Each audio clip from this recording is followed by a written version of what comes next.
Right. I'm calling together, thanks, Nikki, the regular monthly meeting of the EDCs is May 5th, and we are recording. The agenda is, as you see it on the screen, we have one addition to the agenda, which is an update from the Housing Working Group, which I've printed here in red, but I'd like to, but it needs to be added since it wasn't officially posted to the agenda. We have two new business items, a quick update from the grant manager review group. That's one of the grants that we gave for a grant manager, and the Housing Working Group has an update as well. And then we'll spend most of our time continuing the discussion as we had last time on our overall priorities and the best ways to achieve economic and community development. So in terms of citizen comments, the structure of item 7, discussion of overall priorities, very explicitly has a community section to it. And I'm going to actually go around and give everyone who's on the call, the EDC, of course, but also members of the community, a chance to comment. So if you have comments about our overall priorities, hold them for that point. Are there any other comments, any other citizen comments on any other topic? And if you can raise your hand, we are, for those of you that, I think this was in the listserv, right? The select board has voted to allow commissions to use or not use, they'd allow us to continue to use or to turn off the chat. We've found that the chat has been pretty productive, and Roger is sitting here as not officially, but has been very good. And Roger and Patrick have been good at monitoring the chat box. So we're going to continue to use it until it becomes, if it becomes a problem, but I hope that I don't anticipate that it will. Are there any, but please do raise your hand. You can wave your hand and we'll try to see you. Are there any citizen comments on any other topic?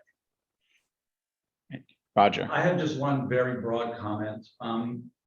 And I know there's been discussion about the EDC turning some or all of its money into some kind of infrastructure fund. And I respect the people who've made that. Right. That wait, but can I interrupt you? Yeah, this sure. is I think perfectly okay, valid so, for the priorities. I'm sure right, Kareem is on the, he can make that comment then, and that would be a good time to do it. Is that all right? Yes, absolutely. It's a legitimate. It's your meeting. Run it the way. No, but I mean, it is a legitimate topic. That's Are there any other topics for citizen comments? No. Okay. Hearing none. Minutes from April 7th. Could we have a motion or any? Joe's moved, seconded by Todd. Any discussion? All in favor? Aye. Aye. Any opposed? Okay, as long as it's not unanimous, we don't need to have a roll call. Minutes are passed. There is no financial update. I noticed, by the way, that I noticed because I'm the one that does it or doesn't do it, that we have not posted on the website for today's meeting the financial spreadsheet. You need to go back a couple of months to get the spreadsheet, and we will post it shortly. We post every month a spreadsheet. It stays the same most months, and then occasionally when we make grants or whatever, it changes, and it hasn't been updated yet. All of the information about our grants, exactly who we gave money to and how much it was, is all on the website. It just isn't in the Excel spreadsheet that we also post every month, except this month. So we will get it. If you do want to get it, you can go back to probably February or March and find the old one, and it isn't much changed from that. That's the financial update. Okay, new business. Grant Manager Review Committee. Patrick, do you want to update us on that? Yeah, well, we had 5 people apply. 2 have dropped out. Just remind people what they're applying to. Oh, sure. Yeah, so we are having people apply for a grants manager position, which is to help us find grant money for different businesses and nonprofits, to help economic development within Woodstock. We put out a job application via the listserv. We received 5 applicants. We have basically a review committee of myself, a woman named Pam, I'm forgetting her last name. Matthews. Thank you, and Jill Davies, and we've completed the two of the people dropped out. We've completed the interviews, the first round of interviews for the people who are staying in. And I've also set up an EDC sort of working group for the grants committee that once we make the selection, will monitor and review on a monthly basis. And that's going to be myself, Mika, Marion, and then Pam, who is on the selection committee. We should say that Pam is a professional grant writer. Yes, thank you. Yes. So Wow.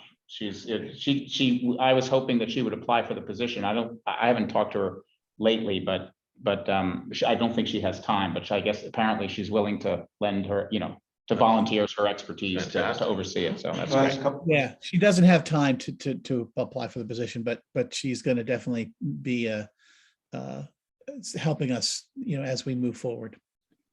Joe? Patrick, you said you had 5 applicants. Yes, 2 dropped out, so now we're down to 3. Are they local folks, All of them are, well, 2 of them are local, but they have, What, Woodstock? yes, well, one's Woodstock, one's White River Junction, and one is Boston, but can be here in a heartbeat. Their parents live here, so that's another professional grant writer type person. So we haven't gotten down to any final selections yet. We literally just finished the last 2 interviews today. How many apps do you think you're gonna want to collect before you really start honing it down some? What do you think? I'm actually surprised we got 5, to be honest. It's a very specific position, and it's not the kind of thing that you can just say, "Oh, I'm a writer, I can do this." And so far the applicants have been pretty well versed, in grant writing and finding funds. So, I put it out again, the request, but I think right now we're pretty comfortable with the people who have applied. Thanks. Patrick, awesome. Can we get it in the, I think you said listener, can we get the standard to put it out there for us in a run? I can ask. I'm sure they would. Record be great to have it there as well. Yeah, I think that the way the standard typically does this is that the town, actually Nikki is on the call, and the town, I think I asked Nikki this, if you could chime in, that this would be the sort of thing that the town has an advertising budget for open positions. Is that the sort of thing that we could do with this, Nikki? Do you know? I believe so. I could verify with David, but I mean, that's what we normally do with any kind of open positions. Yeah, I'd feel great if we can see if that's possible and get that out there as just one other effort to reach folks, because not everybody goes on the listserv for whatever reason. Yeah. Yep. No, we can do that. So Nikki, It's amazing. This is exciting. I didn't know you got 5 apps. It's awesome. yeah, I was very pleased about that. And good quality people. You remember, this is very specific to try to have someone who understands and knows Woodstock, and is also a grant writer, and has time. So, to get 5 people, I was very happy about. Okay, any other questions? No, okay. Housing update, Jill, and you want me to put up the slide? Not yet. Let me do one about the person first. Okay. So I want to say thank you for the 3 grants that you gave the housing working group. We're really excited because we have found a housing advisor. So a local person who has many of the skills that we wanted. I won't announce the name tonight because we haven't got as far as getting the contract sorted out, but it really means that we'll change the pace at which we're working with having some dedicated hours. So that's really exciting. It's good stuff. And then the one thing that we have been discussing is, now that we have grant money, what's the process by which a subcommittee gives that grant money? How much should we be having open meetings, and how much does this change the way that we do things? So perhaps you could put the chart up now, John. it may be a little bit hard to read for here. It's impossible to read. Hold on, let me zoom in. Maybe just zoom in on the, let's go box by box. So zooming on the first box. Yeah, okay, hold on. That right side. Wait a second, yeah. So we're suggesting that we have a grant fund committee, which is made, and we're doing all of this is all draft. These are our suggestions, but we're kind of open to changing things, but we know that we need to start talking. So we're suggesting that there are 5 members on this committee, and they are appointed by you as a board, since you're the officially appointed board. We like 5 because we like an odd number. We suggest that the members are all Woodstock residents, full or part-time, because we're using Woodstock money. The committee is supported by the housing advisor. And then the applications are recommended for approval to you by this committee, always by, we've written more than 3 of the 5-person committee. So we want to be careful that we don't have 3 people turning up for the meeting and 2 people voting in favor and 1 against, because then you've only got 2 in favor of a 5-person committee. So we want to think really carefully that 4 or 5 people really need to be in the room making the decision. Actually, Jill, the rules that we operate under is that it's that to make voting decisions requires a majority of the number of people appointed. So that would be, you need 3 people to vote for something, no matter how many people, and you need 3 people to show up for a meeting. So if only 3 show up, all 3 have to vote. If you're suggesting. Okay, so I'll get that language, because that's the concept that we want to use. Okay. Okay.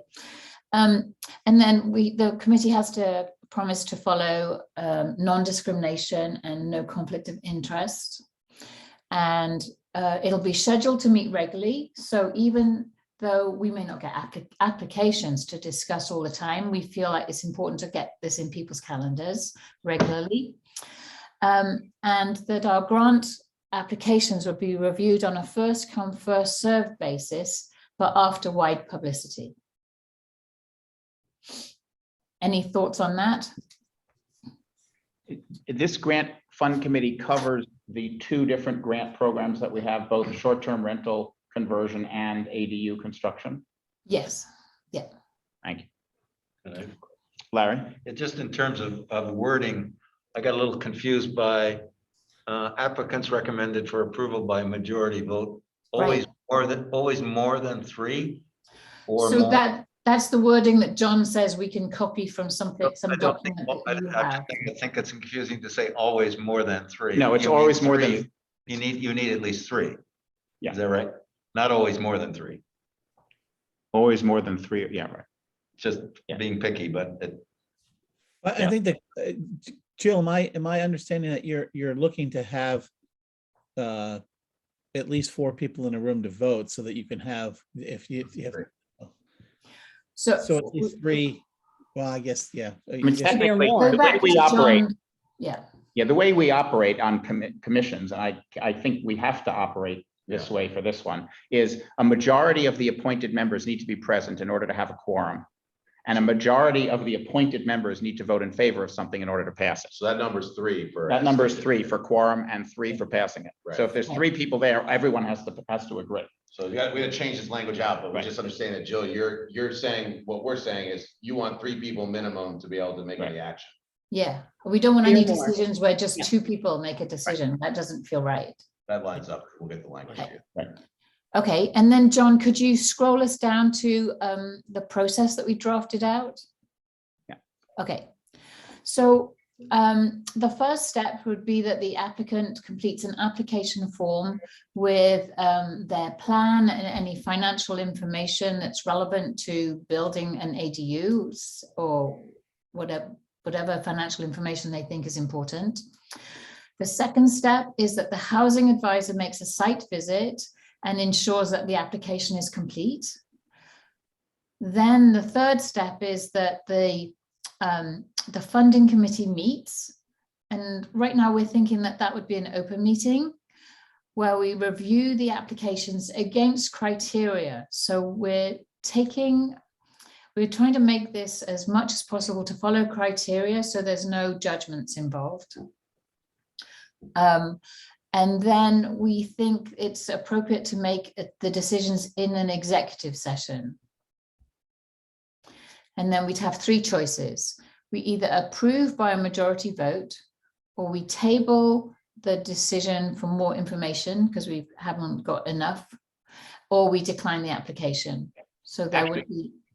Sorry, there's a requirement. I think basically, I think you just need to comply with for the parts of the process, which are very minimal, but like for step number 3, we need to comply with the requirements of the meeting process, which I think, again, we don't have to debate it here, but I'm pretty sure you're not allowed to make this type of decision in executive session.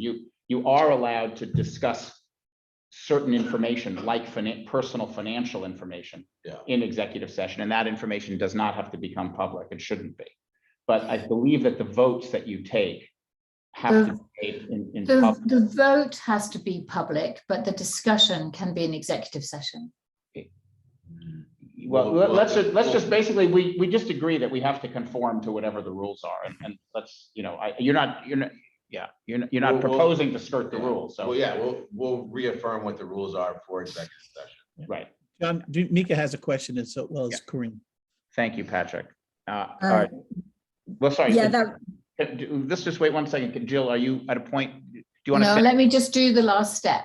Okay, and then Mika, and then Patrick. So then step 4 is that the funding committee would present the grant recommendations to you as a board in an open meeting for final approval. So the money has been approved by the select board for the EDC to spend, and then we'd come to you as a subcommittee and say, here's our recommendation. Please approve it. Mika and then Kareem. no, my question was why it needed to be an executive session. I think there's been enough discussion around that. I feel comfortable with the answer. Okay, thanks. Kareem? Yeah, thanks. Hi, everyone. I was wondering around the criteria, and if this hasn't been decided yet, it's fine. I was wondering if I'm assuming that there is a maximum level of income per household to be able to qualify. So why don't we could move across to criteria on the page and sorry. discuss Okay. them. All right. Okay, so these are the 5 proposed criteria that we have so far. That the unit will add 1 net unit to the rental properties in Woodstock. That the property owner meets the eligibility. Not sure we've decided on all of those yet. That the property fulfills a demonstrated need for the type of rental. So we need to make sure that we're getting studios, 1 bedroom, 2 bedrooms, things that are required in the community. And then for the ADU grant only, we'd want to make sure that there's a plan for financing and construction in place to ensure that this is actually implemented, if that's what the grant is related to. But remember, some of the grants may go to that, like the exploratory phase. So obviously they wouldn't have everything in place. And then there's a criteria about the feasibility of completion within a reasonable amount of time. So that goes to our objective is to get housing units on the market sooner rather than later. And we don't want our money tied up in projects that are going to take multiple years to complete. So to your specific question, Kareem, we haven't put an income criteria on the householder who is asking for this money. But I'm assuming it will be criteria, right? No, we haven't discussed that, and we haven't even thought it was particularly relevant. So what we are doing is helping people to build a unit that is rent capped. So why are you thinking that the householder needs to have an income criteria? Sorry, I completely misunderstood. I thought it was helping people actually pay for housing. Never mind. Oh, no. So we're Okay. hoping to help Yep, got it. the need that you're talking about by capping the rent. Todd, Okay, Ray has a question. Ray Borges. Ray, I don't see, oh, Okay, okay. hands up. Yeah, I just, going back to the executive session, you can discuss it in an executive session, but you definitely have to vote for it in open meeting. Right. Right, thanks, Fred. Okay, thank you. And, Thank you. and we should just check Yeah. about what you can anyway, let's just check that out. There's the writing on what is allowed in Vermont in an executive section is extensive. It's not like 3 bullet points under, it's page after page of what you're allowed to do, what you're not allowed to do. So I just want to make sure that we comply with it. Yeah. So, okay. All right, Jill, do you want me to go to? Kareem has another question. Do you want to Yeah, go? just to follow up, and it's just my brain sort of seeing bad everywhere. I'm assuming that there's going to be a way to prevent people from building a unit with that external help and then renting it to a family member, you know. Right. The things we've talked about, Kareem, are that in order to get a grant, you have to commit with a legal document to rent that property on the open market for a number of years. Okay. So you might want to build it for a family member, but hopefully we get it on the, if you're going to get a grant from us, we need to get it on the open market for a couple of years first. Right, but even if it's on the open market, they could still select somebody who's a family member from the pool of applicants. But anyway, we might want to, so maybe we want to ensure that in our legal documents then. Yeah. Okay. All right. I'm sure that we'll pass the documents by you, and then you can use your mind that goes in all different directions to proof it for us. All right, thanks. All right, Jill, well, here, these are the remaining 2 boxes. Yes, we haven't completely filled these out, but we'll make sure that the conditions are very complete, and there's probably going to be different conditions for the different programs. So for the rental incentive program, there'll be an application form, and there needs to be a site visit from the housing advisor. There also needs to be a site visit from the fire chief, because we're talking about a rental unit that needs to pass all the safety codes. The applicant's got to agree to the full terms and conditions of the rental incentive program, and we'll spell all of those out, including the family members. And we'll make sure that the program is enforced, because the applicant is going to have to promise to submit a copy of the lease agreement each year to confirm that the conditions of approval are met. And the funds, we're thinking that the funds would be awarded when the when the lease is signed and the tenant is in residence. So when you've actually got proof of that everything has happened, then you pay the money. Any questions about that one? Todd? I think it's important, Jill, for folks to know that the way this is right now, and the first step you're taking, which is fantastic, Kareem, specifically to your thoughts as well, because I think the same thing, actually. It's really a philanthropic effort on many regards of whoever might be a part of this program, because the cost to create one of these units is massive compared to the amount of grant money that we have allocated. So just think about it in that way. I urge the public to think about it in that way for folks that might apply. It's really a very small dent compared to the market rent that they'd otherwise get, which could be many times what the cap will be from this program. Just want to make sure people think about it. This is a very good, positive thing, and the people who apply aren't going to get rich off of it. By any means, it'll be the opposite. They'll be making quite a bit less money than they would in the open market. Thank you. Patrick? To Kareem's point and stuff too, we should maybe, yeah, when you do promotions and stuff in my world of advertising and stuff, there's always the line in there that family and friends of families, can't win kind of thing. So you might want to think about what's the right language for that, so that, they're not building it for a friend, or a family member. So I'm sure there's verbiage out there that exists that when you talk to Okay. them. And we'll be working with a lawyer to make sure Yeah. that things are as watertight as they can be. Yeah, they'll know the language. I just want to bring up one subtlety here, particularly since we're focused on family members as, as a possible somewhat uncomfortable or inappropriate use. I think when I was participating in the housing working group discussions, the intent of building an ADU for a future family member is one of the most powerful reasons why people build ADUs. Yeah.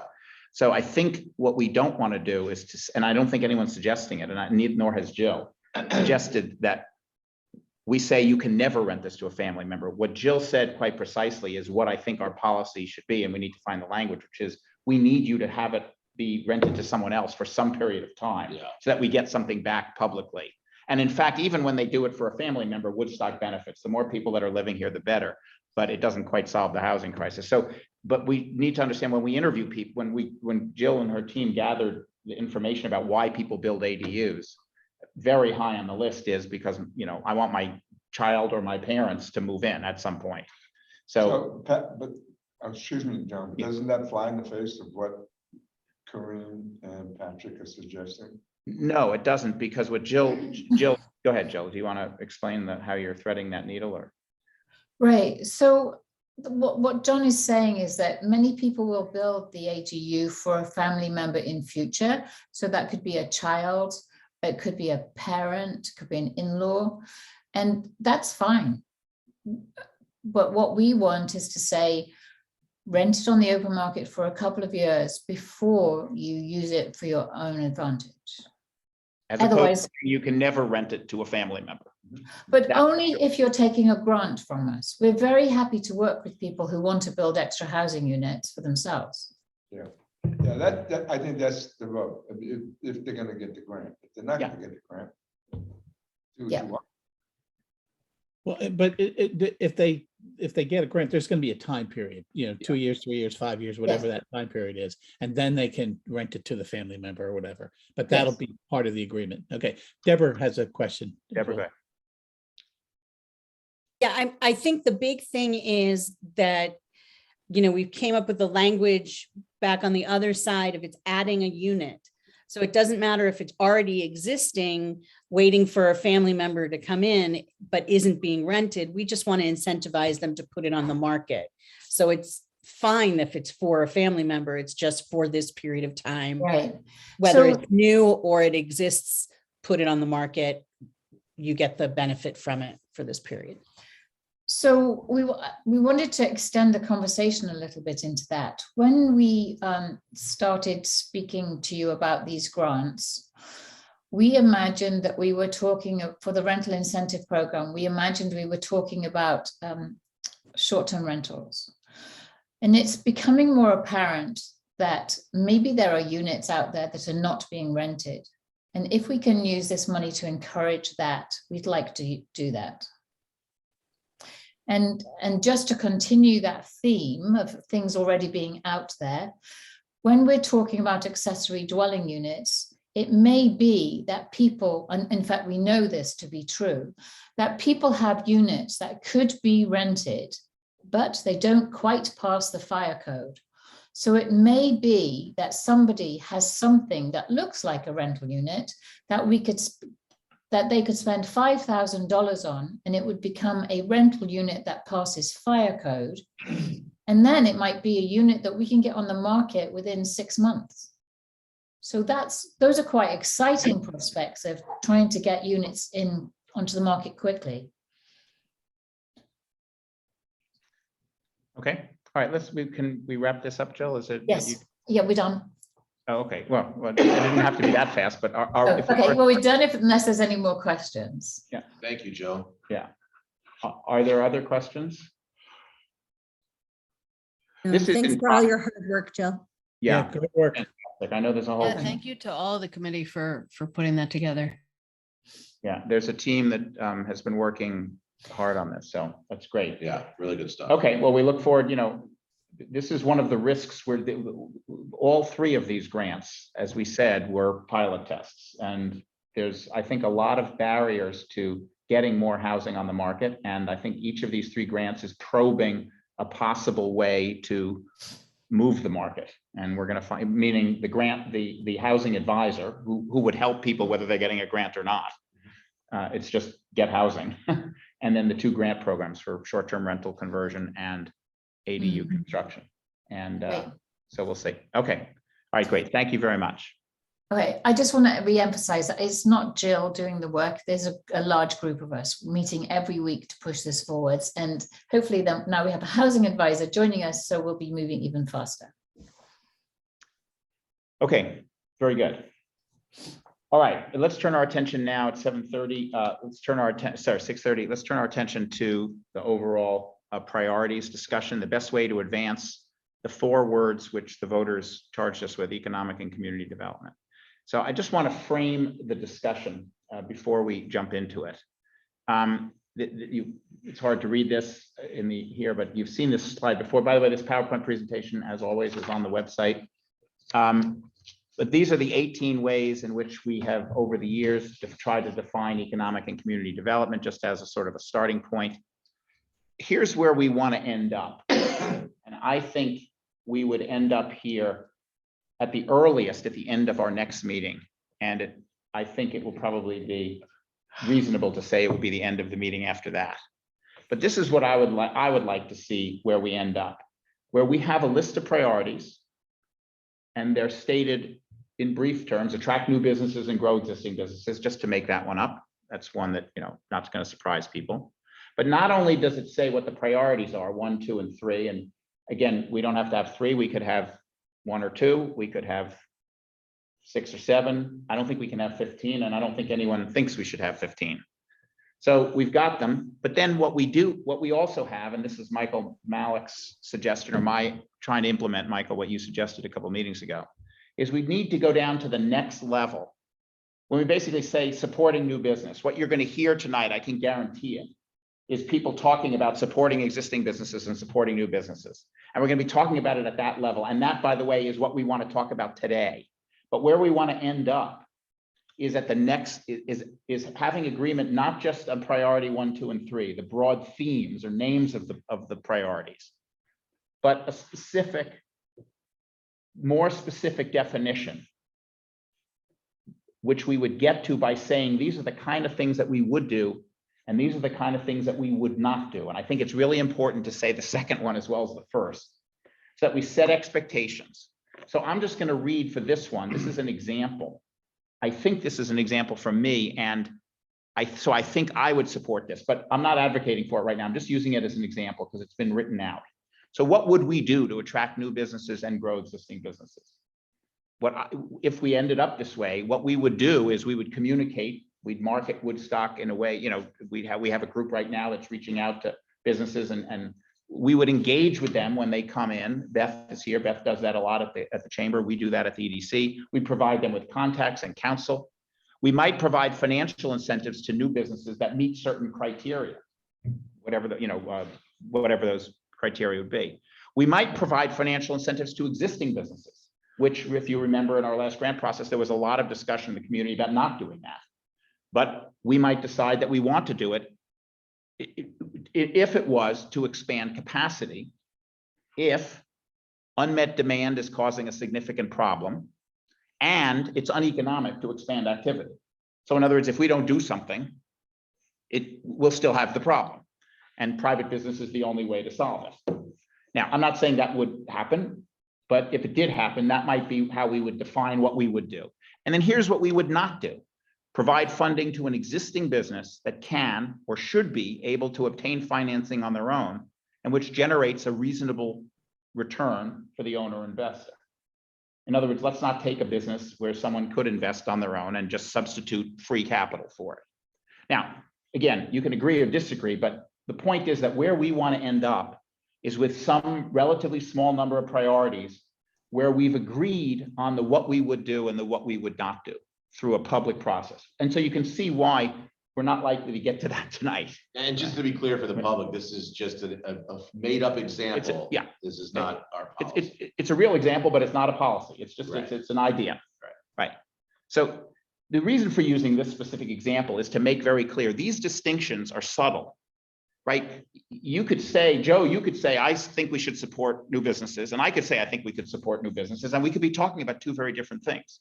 We really need to get to the level that Michael Malik asked us to get to, which is this second level, before we can know exactly, and before we can know, but also before we can communicate to the public what it is we're really going to do. If the distinctions are subtle, we need time and effort to think them through. And so we're not going to get there tonight. So let's not try. So what do we do tonight if we're not going to get to the end by tonight? And my suggestion is we do 4 things. We may not even get to all of them, which is okay if we don't get to all of them. First is we brainstorm, come up with possible priorities. And the rules for brainstorming are longer than this for those of you that have moderated brainstorming sessions. But the critical point about a brainstorming session is there are no bad ideas. Even though there are bad ideas, during the brainstorming session, there are no bad ideas. We're not evaluating ideas. We're just listing them. So you want to, you know, we're just listing them. And so what I'm going to do is I'm going to ask the EDC members who have put together their priorities, and I'll show those in a minute. They've put together their proposed ideas before we go through this process, sort of thinking on their own. And I'm going to ask each of you to take a couple of minutes only and just explain your ideas briefly. You don't have to go in great detail. You don't have to repeat things. A number of these ideas people have, you know, we all think are priorities. We don't each have to explain why we think housing for the workforce is important. So EDC members will briefly do it. And then I'd like to go through, and everyone from the community who's not on EDC, who's on this call, I'd like to call on you and ask you to just suggest some ideas as well. None of us, EDC members or community members, are saying this is a good idea or a bad idea. You're just putting forward your ideas. Then we'll do advocacy. Then we'll go around. We can start with EDC members and go to the community. We can have an open discussion about which ones we think are best and why. And then let's synthesize at the end. And basically, we're just going to say, are there some priorities where, based on the discussion, there's enough agreement around them that we can start working on those level 2? What will we do? What will we not do? And are there other priorities where we just need to continue to debate it at the top level? And then we'll use that to set the agenda for our next meeting. So everyone okay with the process? Okay, any questions about it? I'm gonna start off. So sorry, let me just show you. Okay, this may not be easy. Can people at home make this larger so you can read it? Mika, we didn't have, I apologize, I didn't have yours. But no, that's okay. That's okay. On me. Sorry, Yeah. I wasn't able to do it. That's okay. So the other 8 have identified 1, 2, 3, 4, 5, 6, 7, 8, 9, 10. This is my interpretation, but I think it's pretty close. 10 priorities, a number of which you'll be very familiar. And I'll just read them briefly. And these are in from top to bottom, just the number of people that cited something close to this. So increasing workforce, employee, middle-income housing, attracting new businesses, childcare, downtown beautification / amenities, smaller topical grants. That was sort of the all other category, anything that isn't a priority. And for some people, they basically said, let's limit it to 10% or 10 to 15%.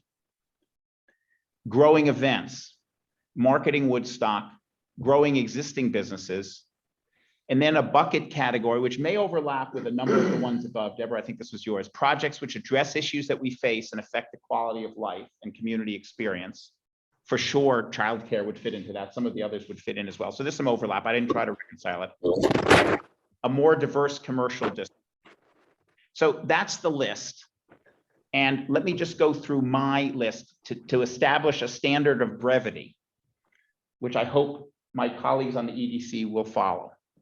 So my things were housing. I think that's self-evident. Attracting new business, childcare, downtown beautification, growing events, and marketing Woodstock. I think those are the 6 priorities. They have been our priorities. I think we should have a maximum of 10% to smaller things. I think it's self-explanatory. That's my explanation for what I put forward. So I'll go around here first. from here to here, and then I'll call on the EDC members online. Todd, do you want to just talk Yeah, about yours? sure. And if I've characterized your things wrong, then please correct it, but Todd, go ahead. Yeah, sure. I only selected 2 items after a lot of soul searching. Increased workhouse employee, middle income housing. I think lots of these things are tied. And my other one is childcare. I think that we could have a much stronger community if we were able to help one of those 2 things that potentially would help the other. And I think that would have a very large economic benefit as a whole for lots of the other areas that we want to see grow, just by the nature of the cause and effect of housing and childcare, what that brings to the community, what people can do with that quality of life. Okay, all right, good. Larry? I didn't try to hone down into 1 or 2 things. Actually, John, what you put up, what you sent us was something that we looked at quite a long time ago, and I'm pretty comfortable with it. I changed a lot of what we would do's and what we would not do's. So as marketing Woodstock, it's basically increasing housing supply, attracting new business. Childcare. Downtown physical amenities, events, and childcare. Yeah. And by the way, this is a perfect example. We disagree, or we haven't yet said the same thing about the second level. We'll come to that. Right. But I think we should try to come to some closure on the top buckets first before we do that. Yeah, the other thing is I put back into on the others, I added in that we could 10%, but we can increase it with a 2/3 majority vote. Yes, you're right. And I didn't have room in the Excel spreadsheet to put that. Oh, okay. Joe? I'm going to come back to you. Well, no bad ideas, right? No, not yet. You can add ideas if you want, but yes, no bad ideas. Okay. We're just coming up with lists of ideas. So my sense is, rather than trying to just focus on a specific point, like more diverse commercial district, or I just have a different idea of how the whole thing should be structured. I mean, it's almost like, well, it's almost like build it and they will come. I mean, think of it in my sense of, think of it as a garden, all right? I mean, you want to plant a garden, you want to grow big, healthy vegetables or flowers or whatever. So what you start by preparing the soil, getting the fertilizer, make sure you're in a spot where you're getting the sun. There's going to be plenty of rain, or you're going to water it. What you're doing is you're creating an environment, in my view, that allows for healthy growth of whatever you want to do. So, as I said in my list, I itemized some of the things that I think are important, like housing and childcare. And then I said at the bottom, marketing, yeah, is marketing important? It is. But if you don't have the rest of the stuff in place, what good is it? What are you selling? I mean, if you don't have what is a healthy environment for attracting and growth, then what are you selling? I think that's where the focus should be, is creating the environment for a healthy growth and healthy establishment of whatever we're trying to do. And so you put increasing housing, childcare, and downtown beautification / What did I say at amenities. the bottom, at the end? Marketing. Yeah, no, I'm just saying that the Yeah. way to create the environment, Yes, to give yes, it, were those exactly. 3 things. Yeah. Is there any, okay. And the diverse commercial district. And yeah. Also. Right. Yeah, sorry, you can't see the chart there. It has a question mark under marketing. So because I didn't know. Yeah. You've articulated what you Yeah, I mean. did. so I just did. Okay. So Patrick, Deborah, Michael, I think it's not on screen, and then Mika, you should add in just off the top of your head if you'd like. So Patrick, Deborah, Michael, Mika. Patrick, Deborah, Michael. Okay. Obviously, I think that the housing is critical, getting new business here, which I think goes to part of Joe's diverse commercial district as well. Childcare, because once you have people here, you need to take care of that. I think I don't gave you the information right. I'm in agreement with the smaller grants at like the 10% level. And then growing events, I think is important to keep traffic here. And marketing is something that you can never stop doing because the build it and they will come doesn't work. I agree, you have to have the infrastructure and you have to have things in place and good so people have a good experience, but you can never, ever stop marketing. You will disappear quickly. So that's kind of my sense of things. Okay, Deborah? Yeah, it's for me, it's not just to build it, they will come. It's part of that, but it's that regardless of the 3 or 4 that we pick, that there are some extra points that are given if it handles certain things like that were on the list from before. So you get extra points if it's environmentally, positive environmental impact, or if it increases amenities or activities, or it increases a livable wage, we should give credit for, as you say, tilling the soil to create a greater environment for everyone. But the 3 basic ones that I came up that I want to support, they don't fit exactly, though I think you put them in 2 different places. I put business growth, both old and new, in one category. So you have business growth. Right, and so I checked your 2, I have it as 2 boxes, so I checked those for you. Yeah, but I think that's part of the issue that we had before. It's not, we're just supporting old, we have to drill down into it, but it's business growth, both old and new is how I put it. Increase a workforce or middle income housing supply. And the 3rd category, I just want to explain, it sounds airy-fairy in the way it's listed, but I just wanted to explain it simply. So that there's another category that addresses the issues that are created by the growth or by the climate of something that's happening right now that impacts our quality of life that we experience as a community.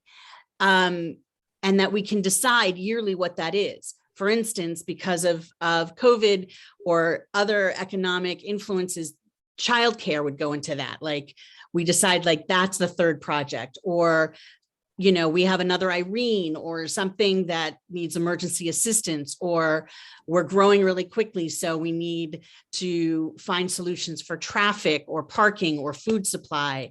And so I like the idea that that can change, and that we're addressing what is most needed from the growth in the community.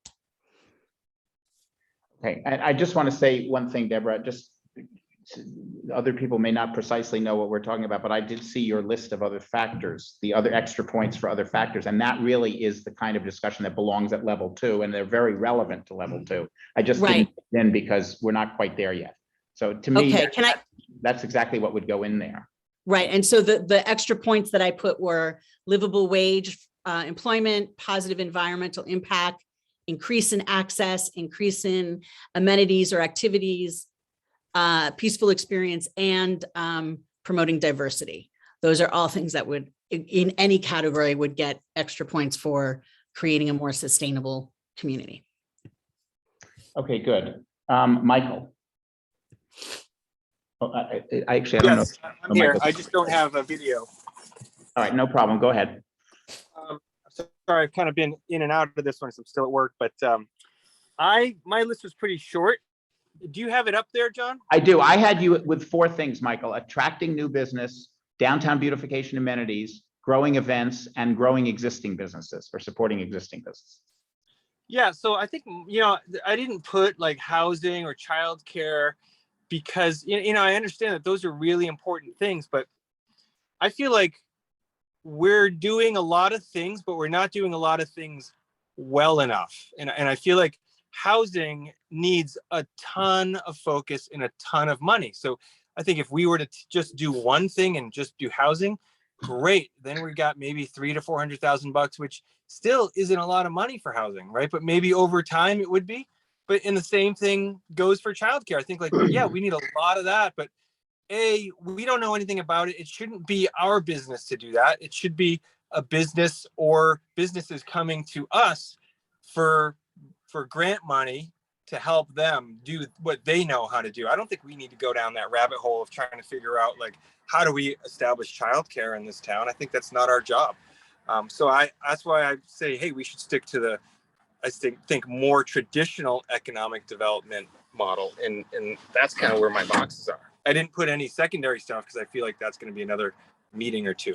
Exactly. Yep. Okay, very good. So that's just my take on it.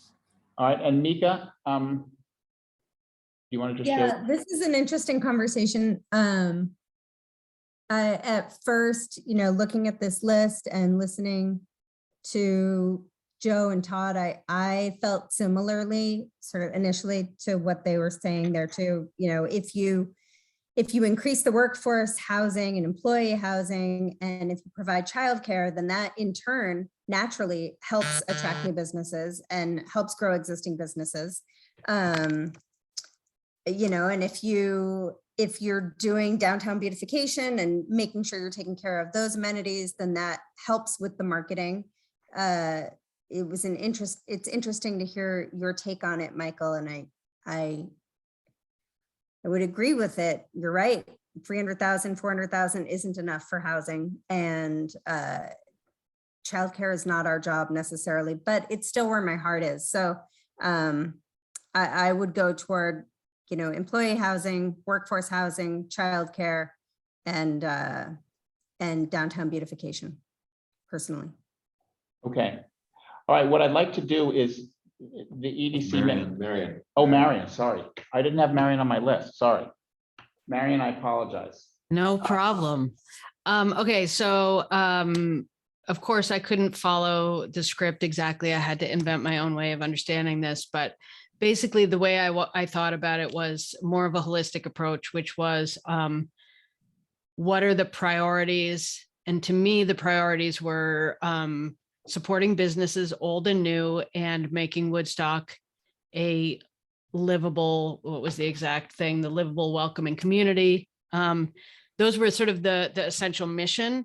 And so then I took all the other elements and put them against that. So in other words, yes, I would support increasing workforce housing supply, but I would do that, prioritizing projects that would support residents working in the community. In other words, support workforce. For example, would I support events that would improve the experience of visitors and residents? I said yes, but I would prioritize events that are proven to support local businesses and or facilitate connections that would foster community engagement. In that case, specifically because, one of the things that Woodstock has is lots of new residents or remote working residents or retired residents that don't have those traditional ways of engaging in community. So yes, events are great, but do they bring in new volunteers, new customers for the local businesses, get people engaged in participating in local business? So in other words, I would take those three first things: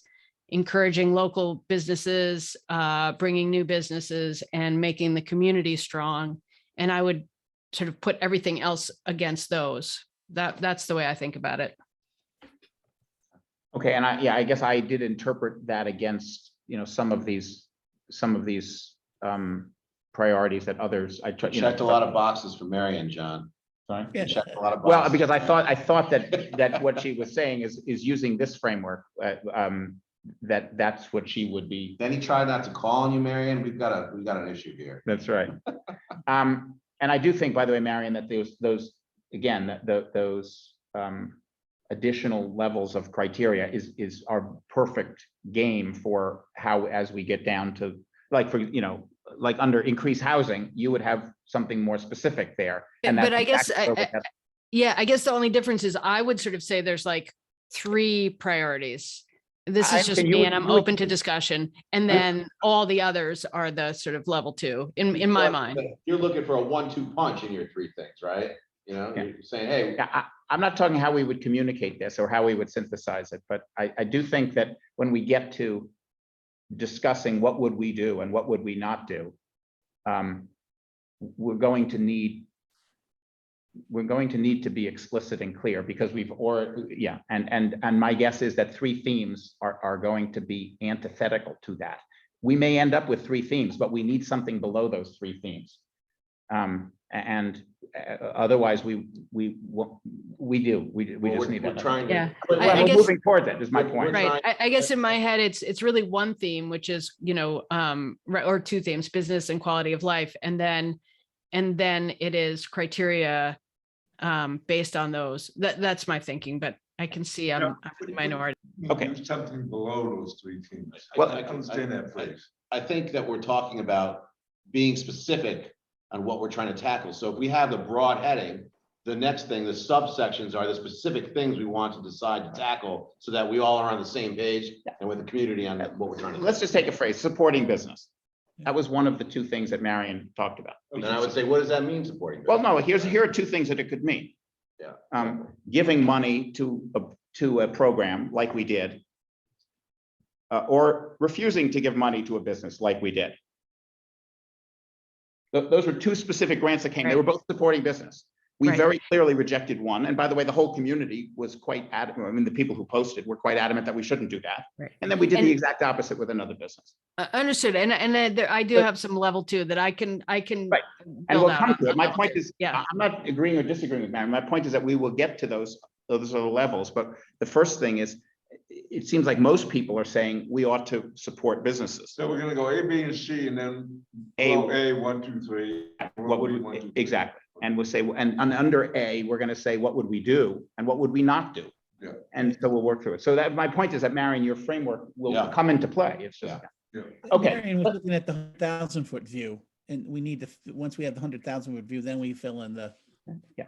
What. All right, let's go around. What I'd like to do is just ask, I'll just call on everybody else who's in the meeting, who's not an EDC member, and ask you first if you could identify any items that you think aren't on the list, and we'll add everything that you have onto the list. No bad ideas, but we're not yet advocating or arguing for or against these things here. I know that the EDC members did that, but we've been preparing for this for a little while. So I'll just start with the 2 folks in the room, and then I'll go on the list online. So Roger and then Beth. Is there anything that you want to add, or, and again, we're We should holding off. announce names.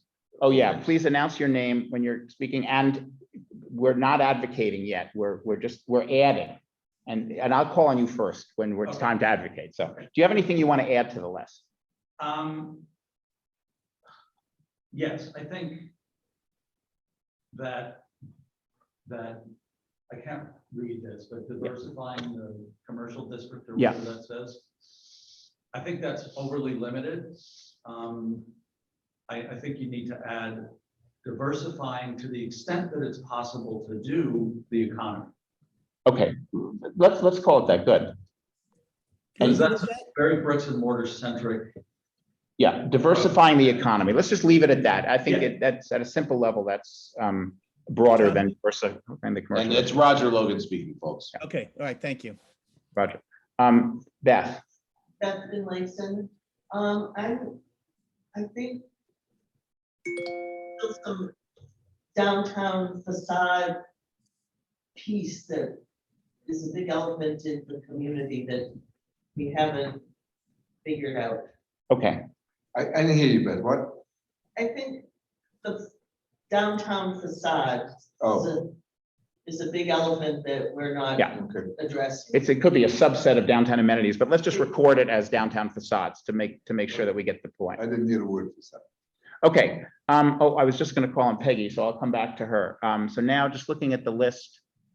All right, so let's see, make it a town hall. Kareem, and then I'm going to call, if Peggy's back, I'm going to call on Peggy and then Clayton Gillette. Okay, thank you.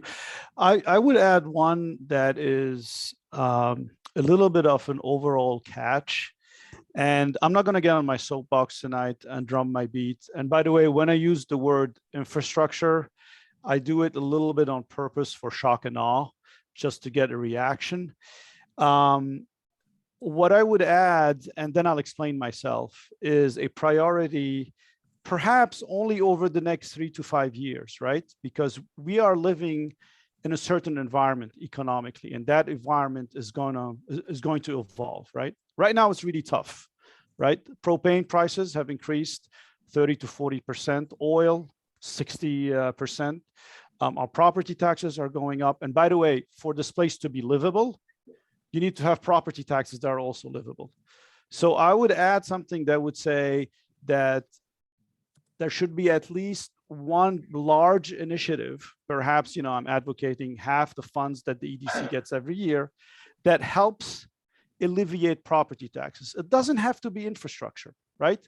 The EMS building provides safety, provide health. It helps this place to become more livable, more enjoyable to people in a safe environment.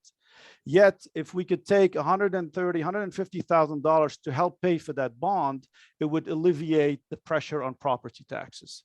And I'm advocating that the EDC not only has a higher than average IQ, because you guys do have a higher than average IQ, otherwise you wouldn't be involved in this, but also higher than average EQ, emotional quotient. And be mindful that you're not sitting in your ivory tower and really see the struggles that people are going through, and the fact that the town is bleeding financially, and that our property taxes are a real problem. And you need to be really showing that you're aware of that. So my proposal is add something where you would alleviate property taxes partially, at least. Okay, I'll put, just alleviate property taxes captures that whole idea, I think so. Okay, has Peggy, I had said you moved away, but you were next. Peggy and then Clay, and then Jeff. I see Jeff. Okay, Do you have any Hi. new things to add to the list? this is Peggy. Yes, go ahead, Peggy. I would echo what was just said. I think that the issue of property taxes is absolutely critically important in analyzing any kind of economic development and so forth. And anything that can alleviate or abate in any way where those taxes, the level that they're at, even if it's something very simple and concrete. I don't understand, if it's not in the town budget, why you can't supplement something to make sure that every crosswalk, for instance, is clearly marked. They are not. The sidewalks are not good. I think we're facing issues with the sewers. This may not be a glamorous kind of goal. However, these are the real issues that real residents, real people face. And in light of the very high taxes, if it continues in that arc, I'm not sure people can afford to come live here in workforce housing because they won't be able to afford the taxes. Peggy, would you say that you're implying that you use infrastructure help and support as a button without raising taxes somehow to support that? Well, if the grants that have been given out could be applied to taking care of some of the stuff that should be done by the town, and is there a problem with the way that budget is? I think that the EDC should be looking into those very elemental kinds of things to find solutions to make this better run as a community.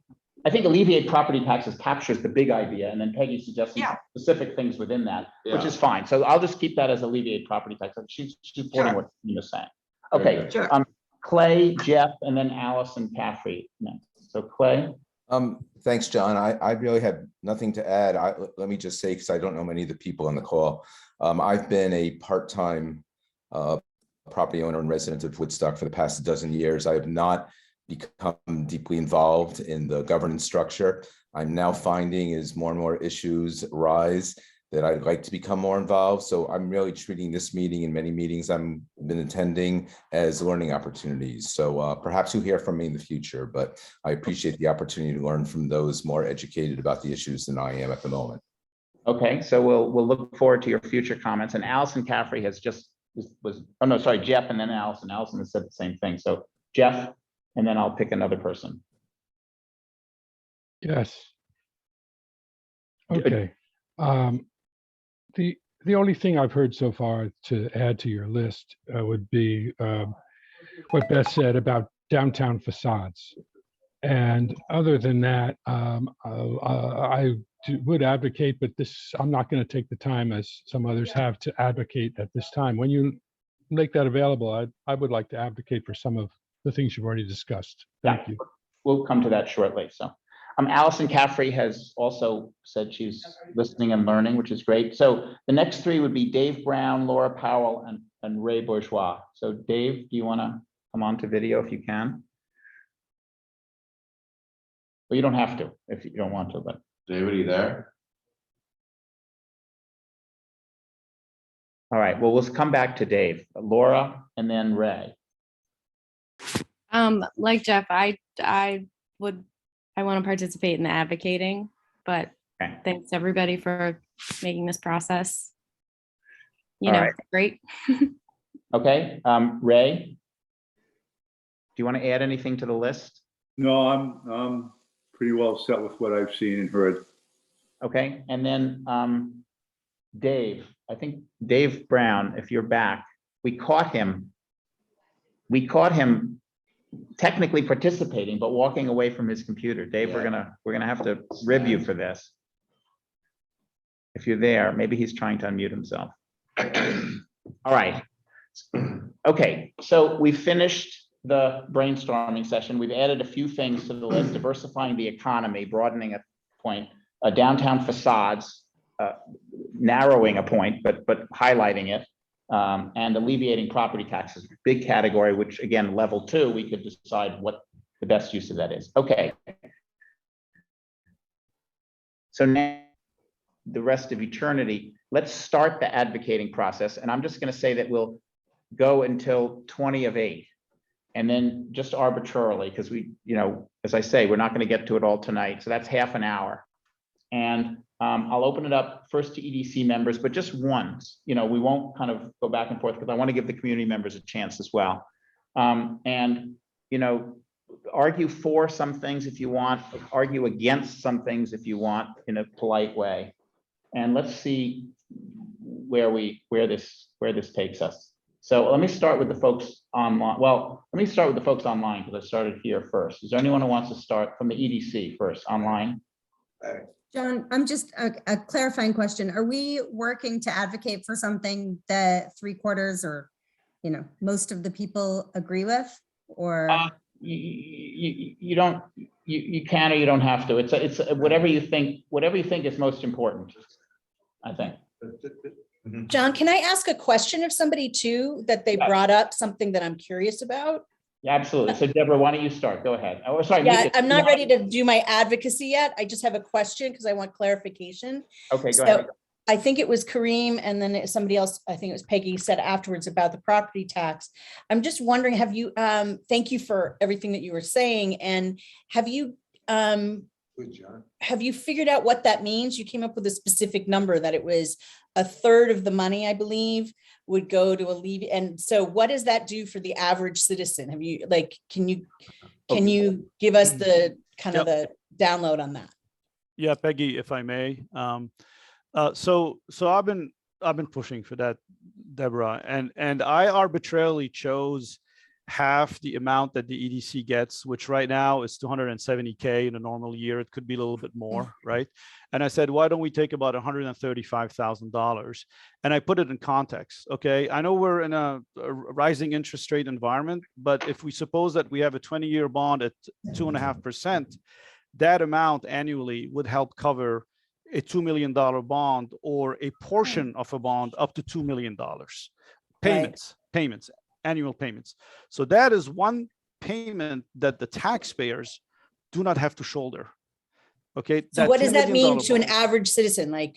I don't have the calculation. It really depends. Okay, that would be on your tax interesting to rate. find out. Yeah. I can give you the calculation. We raise about $5 million, I think $5.5 million a year in taxes. So the taxpayers pay $5.5 million in taxes. This would reduce that by $135,000, about 2.5%. It would change your taxes by about 2.5%. Reduce your taxes by 2.5%.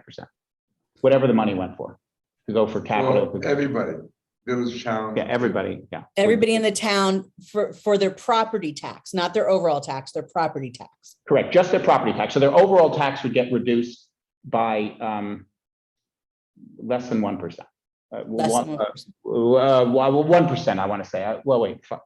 It's in that order of magnitude because the property taxes, the municipal tax, it's $5.5 million of municipal taxes. 135,000 would reduce that. The education taxes are 65%. So it would reduce 2%. It would be a little bit less than 1%. Under 1%. Under 1%. That's Under 0.28, about 0.8%. So the question is, I see it is, do we have a choice if we went along with this? Yeah. Reducing your taxes by 2.5% or using the money for what we did. By 0.8%, or using the money for the other things on the list. For the things that we Right, did. exactly. Right. But Okay. but there could be an Oh, but intersection. if reducing, sorry. But there could be an intersection, right? So if you help finance, for example, town hall, you're beautifying town hall, but at the same time, you're helping to alleviate pressure on property taxes. If you help to finance the EMS building, you're creating a more livable environment because now we have, a building where we can attract people that come drive ambulances, take care of our safety, and at the same time, alleviate property taxes. John, All right, hold on a I second. Yeah, just have to say, everybody, we got to get to this Yeah, yeah. task at hand. Okay, I No, just wanted to get some understanding. I'll ask more questions later. Thank you. Kareem, you'll have a chance to make these arguments, and Roger, Yeah. I think, is going to opine on that thing as well. But let me go through. I wanted to ask the EDC members first, and then the community folks. So Mika, did you want to advocate for one thing or another? You've already said what was important. Do you want to kind of sharpen any arguments? Do you want to argue against things, or do you want to pass and come to that later? You'll have other chances. Yeah, I think most of the priorities that I hold are priorities that a lot of other people hold as well. So I don't know that I need to necessarily advocate for anything. Okay. Yeah. All right. Marion, we'll come to your question. Or Marion, why don't you comment now? You were asking a question and Yeah, I just had a question. Are there any legal restrictions in terms of how the options tax that funds the EDC gets used? I think the answer is that's a question that needs to be answered, and I think that that's a relevant question. There is language that the voters voted on, and I think one of the debates, which I don't think we should try to have tonight, I think we should get some expert advice, but one of the debates we need to have is whether or not that language takes any of these ideas on the list and makes them not what the voters asked for. So that's something. Did you want to, while you're unmuted, do you want to anything you want to add to your advocacy or speak? No, I'm still listening. I'm in a listening mode. Patrick. Just to put things in perspective for a second, at 0.0% for every $1,000 in taxes, it'd be $8. So you'd save $8 every $1,000. My concern in here is that, this, when this was voted on for the 1%, it was the idea that it would help economic development. So I have an issue with doing town infrastructure with money that was voted on, for a specific reason. The only other thing all the priorities I think that we're talking about are good things, and I think a lot of them connect. If you fix one, it actually addresses a part of another one.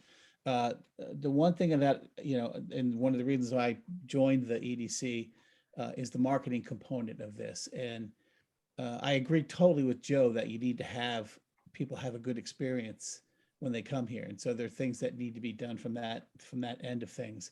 But at the same time, we're building a marketing program right now that's going to pretty much be self-running to a degree, and what it's going to do is allow Woodstock to capture the names of people who want to come to Woodstock and be able to market them in a very simple and effective and cost-effective way. So I know everyone thinks marketing is something you don't need to worry about, but I can tell you right now, in any economic downturn or any situation like that, the businesses that continue to market thrive. And it's something that we got to just make sure that we keep that, in the plan. Doesn't have to be huge, but we just make sure that I don't want people to say, well, we don't need marketing, they're going to come anyway. It doesn't work that way. So, I want to make sure that we don't, cut off our nose in the middle of all this and cut marketing out. In terms of infrastructure and business stuff, I think there's a lot of great things that are starting to happen now. My bigger question is, do we do one or two big things? And what would those two big things be? I think I have the same question on housing, whether we can really affect a change with the small amount of money we have. But I think we need to do what they're doing right now and find ways that we can at least start the process and maybe find more funds from investors in other places. And then I think we need to think about, I think, and Joe, I want you to define this for me. When you say a more diverse commercial district, because I'm assuming that means different types of businesses. And somebody else in the community suggested diversifying from what we do, which is a travel destination. And I don't know how we could do that, but because we are basically a travel area. So those are the priorities that I think if we help build businesses and help find places for people to live, I think the other things will start to solve themselves, including childcare and so forth, because when there's a need and this is a bigger need, not just here in Woodstock, but in the country. I think some of that'll start to solve itself. So that's kind of where I'm coming from for this. Okay, I see a number of people from the community are raising their hands. We're going to get to you, but I'm just going to go through the EDC members first. So keep your hands raised. Other people online, Michael is online. Do you want to, I think you've sort of do you want anything to add? I just kind of would like to hear what people think about housing in EDC, because really housing needs a lot of money, and I feel like it needs its own committee. And I don't know, don't ask me where the money's coming from, but it needs a lot more than what we're doing. I think for us to take $30,000, $60,000, $90,000 and throw it at housing to try and get maybe 3 to 5 accessory units, maybe, versus taking $100,000, taking that money and putting it into new or existing business, I think, or paying for the lights and making it better and bigger. I feel like I want to see the tangible stuff rather than do something poorly. I'd rather do something really well. That's all. And I just kind of would like to hear what other people think about that. I mean, I get it that we need it, but I don't think this is the right avenue for it. I don't think we're doing it successfully. Okay. I'd be happy to chime in on that. I think that there is a really great group of people right now that are working really hard on trying to find some housing solutions. And I would say the same. I don't know that the childcare conversation has gone much further. I haven't been part of the meeting since my surgery, but there's a group of people who are working on this. And I think that at least regarding the housing, I would like to give them an opportunity to just see what can you do with the money that we spent. And, I have high hopes that between the money that we spent and, philanthropy and other people who, are giving money for other reasons, I think that there is progress that can be made outside of just maybe 1 or 2 units. So I'd like to find out and see what it does before we make any decisions for next year. I think Deborah, I think you're the last online person from the EDC. Everyone should keep in mind too, that's a pilot program that we're doing. We're trying to see if it'll work, so just keep that in mind. Okay, Deborah? Okay, and I think Marion's there too. I thought, didn't I just call on? Okay. Yeah, she was in listening mode. Ignoring I think her hand is up now. She's right. queued Deborah, up. Marion. Okay. Marion I'm asked the legal question. That's what it was. Sorry. Yeah, I'm wanting to balance 2 things, which is that the economic development is economic, and that I definitely want to see us really figure out and drill down into how are we supporting businesses, both old and new, and getting really clear on what we give money to and what we don't, so that the people in the community feel good about putting their grant forward. And I think it just needs to have such clarity around it so that businesses that have been here for a while get support, and new businesses that are innovative and diversify happen, because that's part of the build that it will come. But the other part of an economic development is about making something livable and making it a community that we're proud of.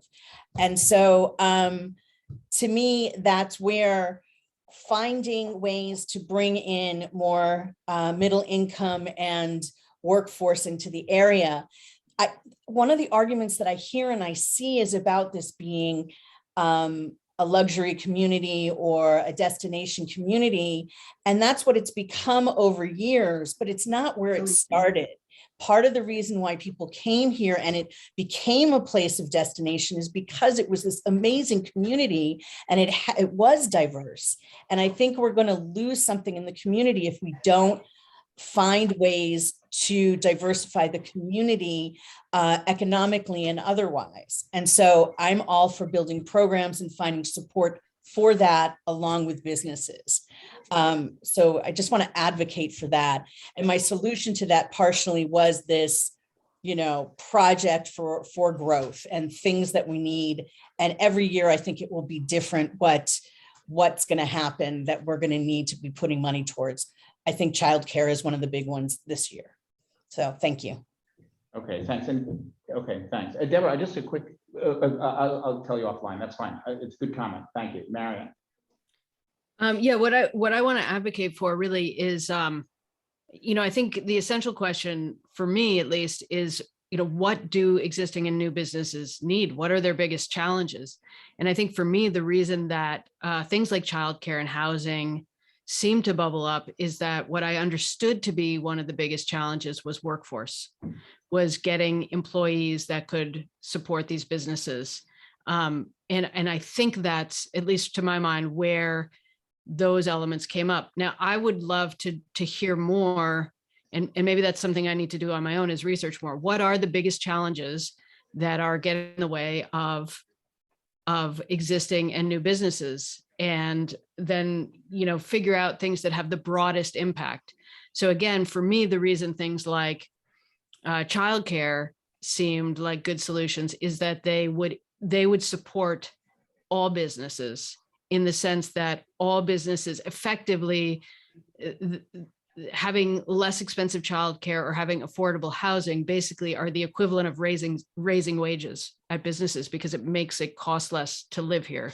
So they have a broad impact. So that's the way I was thinking about it. But it may be that the biggest challenge for local businesses is getting new customers, or supply chain, or even the the infrastructure of the downtown and what it looks like. So I don't feel like I've done my work to know that. And I'd love to hear, from existing and new businesses. It may be the permits or restrictive processes are the biggest issues. So that's what I'm interested in understanding better. Okay, all right, thank you. Let's just go through here. We're obviously not going to just finish, and we're not going to give the community members enough time if we finish in 15 minutes. So we'll extend it to give everyone a chance to speak. So let's just go around here. I'm going to reserve my right as the chair to go last. So Todd, and then Larry and Joe. First of all, I think these comments are great. I appreciate the other members' comments and the public as well. I think I've been getting into this quite a bit in a lot of different areas, and I think I'm learning so much every day. So Mary, to your point, there's so much to learn, but you can't. At some point, you have to put your foot down. Not you personally, I'm saying us as a body, to put our foot down and try to make some real change, some effective change. There's a reason why I only put 2 things, and I didn't put any percentage to anything else. I believe that we are in a crisis.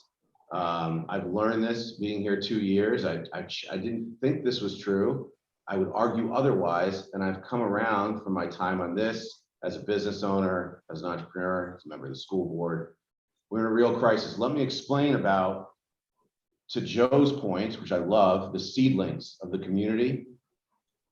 And this goes right into housing, which Jill and Jill's group is doing a great job. There are people here that want to be hired as a teacher. We hire them, can't find a place to live, so they can't take the job. And those kids aren't able to be filled up in that class. How does that one little ADU or that studio apartment, or maybe they need a 2-bedroom, we don't know. Could be single, could be married, could have 10 children.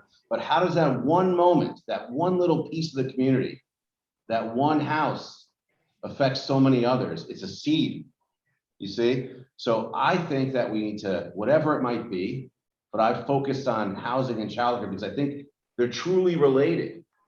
We need to be able to go, and even if it's 1 or 2 or 5, and this will go to what your counterpointed to you, Michael, which I understand what you're saying because I was there. The counterpoint is 1, 2, or 5 places open up with this pilot program combined with philanthropy or other things, and we get 1, 2 EMS worker or a teacher or someone else that's essential. The way that seeds the community is massive, and that directly will feed further community engagement, further opportunity for people to go and contribute, whether it's on commissions and boards or as volunteers or otherwise. So I am advocating my bad idea, which none of them are bad, correct, Chair? Well, that was in the prior Oh, session. I'm in for it now. You know, I'm a hot button right now. I think we need to spend all the money right now on childcare and housing, so we can take a pile driver to it, get those seeds planted, and then work on the rest of the business. So that's my firm belief right now. We need to hit it hard. So what Michael's saying, he's right.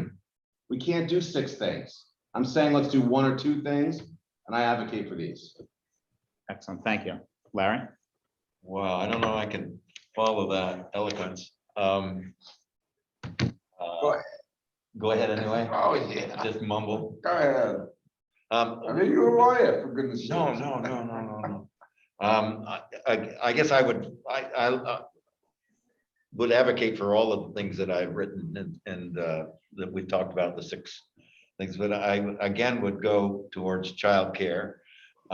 Somebody, I think maybe, I can't remember who said something about we have no business getting into childcare. We don't know how to do it. I'm on that subcommittee with some of the people here. We're not trying to have no intent whatsoever in running a childcare. We're trying to help coordinate the providers that are here now, deal with people, Let's Grow Kids, the people who know more than we do, and try to see where we can be helpful and have them come up with a funding proposal, or come up with a funding proposal. But it'll all be relying on the expertise of other people. I don't think any of us feel like we're going to get into the child care business, but it is a crucial, absolutely crucial aspect of what we do. So, and I guess the only other sort of side comment in terms of not being professionals, when we talk about infrastructure, if the thought is that we would fund specific infrastructure, I don't think we have any business picking what piece of infrastructure we should fund. If that is the idea, then I think that the select board should come to us with a proposal and say, this is what we'd like you to do. And basically, that's what Kareem was suggesting, alleviating taxes. He was saying we don't, I think he was, I don't want to put words in his mouth. Yes, no, I don't, yes, Kareem would say alleviate taxes, but other people were talking about more specific. Fine, very fair enough. specific things. You think we shouldn't be, we shouldn't be the ones to be alleviate specific. taxes, that doesn't in any way mean that there's going to be crosswalks that are more visible. Fair point, good point. Joe? Okay. All right, I'm just, Because we're running short of time, and I Yeah. can eat it all up. all right.